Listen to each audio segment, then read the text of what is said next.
Salut comme d'hab, c'est le Vinch. Et aujourd'hui, nous continuons notre série sur Jésus, sa vie, son enseignement, son ministère. Et nous aborderons la première des paraboles du royaume, la parabole du semeur. C'est l'histoire d'un semeur qui sort pour semer. Et alors qu'il lance la semence, cette dernière tombe à 4 endroits différents, le long d'un chemin, sur un sol rocailleux, au milieu des ronces et sur le bon terrain. Et comme vous pouvez l'imaginer, ces sols ne sont pas tous favorables à la croissance de la semence. En fait, cette parabole nous parle de la façon dont nous accueillons le message de Jésus, de la manière dont notre cœur est réceptif à son enseignement. Et j'aimerais commencer par vous laisser cet encouragement. Garde ton cœur plus que toute autre chose, car de lui jaillissent les sources de la vie.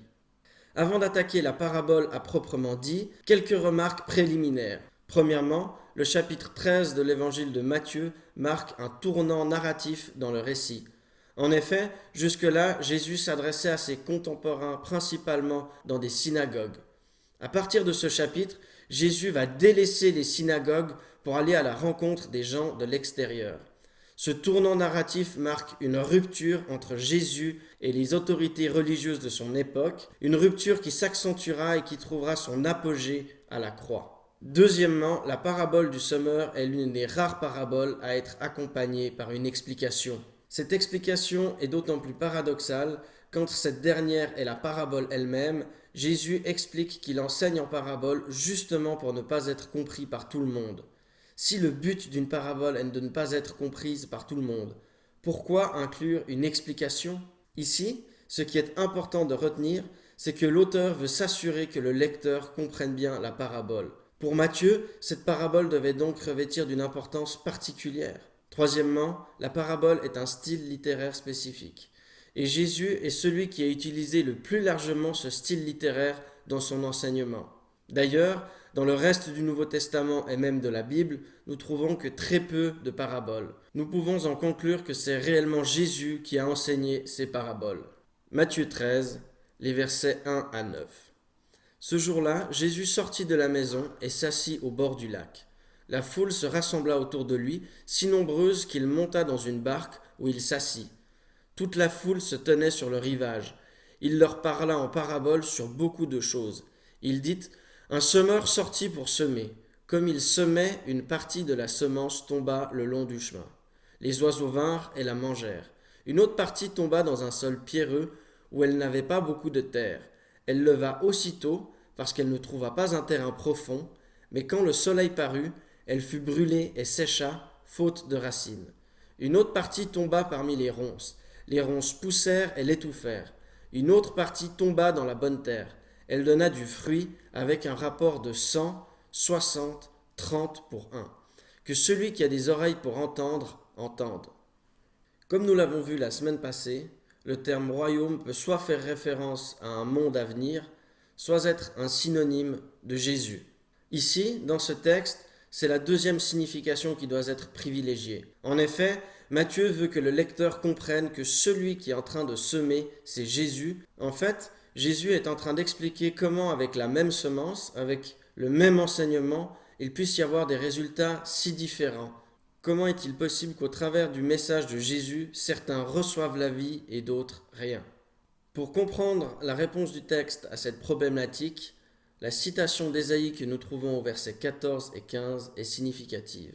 En effet, l'auteur la présente comme la clé de lecture de cette parabole. Vous aurez beau entendre, vous ne comprendrez pas, vous aurez beau regarder, vous ne verrez pas. En effet, le cœur de ce peuple est devenu insensible, ils se sont bouchés les oreilles et ils ont fermé les yeux de peur que leurs yeux ne voient, que leurs oreilles n'entendent, que leur cœur ne comprenne, qu'ils ne se convertissent et que je ne les guérisse. Le diagnostic que pose Ésaïe est implacable, le cœur de ce peuple est devenu insensible. Et si le peuple rejette le message d'Ésaïe, c'est parce qu'il n'a pas envie de l'entendre. De la même façon, si le message de Jésus est rejeté, c'est parce que nous n'avons pas envie de l'écouter. Le constat que pose donc Jésus incrimine les mauvaises dispositions du cœur. Le problème de l'humanité vis-à-vis de Dieu et de son message se situe dans son cœur. Le premier terrain à recevoir de la semence se situe le long d'un chemin. Jésus en donne 7 explications. Lorsqu'un homme entend la parole du royaume et ne la comprend pas, le mauvais vient et enlève ce qui a été semé dans son cœur.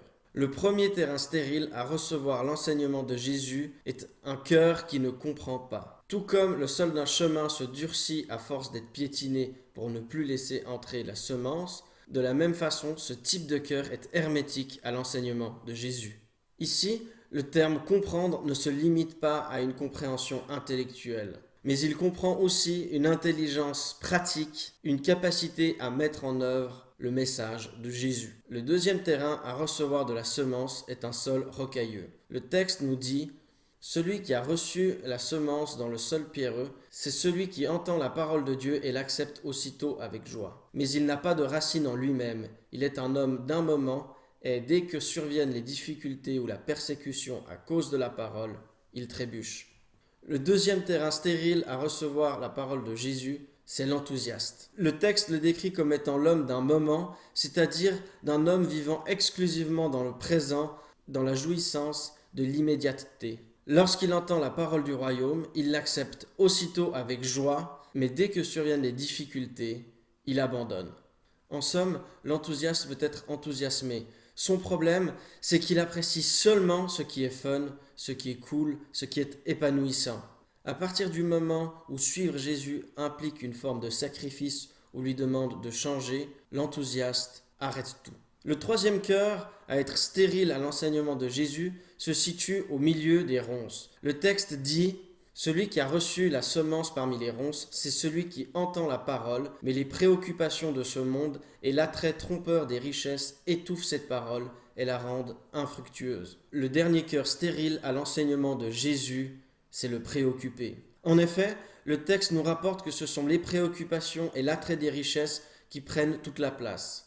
En somme, c'est un cœur occupé qui n'a plus de place pour Jésus. Pour porter du fruit dans la vie d'une personne, Dieu a besoin d'être à la première place. Le dernier terrain à recevoir de la semence est le bon, il porte du fruit. Jésus et son enseignement sont accueillis et mis en pratique. Le texte précise que le rapport de production d'une graine est de 1 pour 100, 60 ou 30. Cette précision nous montre bien que le fruit de Jésus chez le disciple n'est pas anodin, ne peut pas passer inaperçu.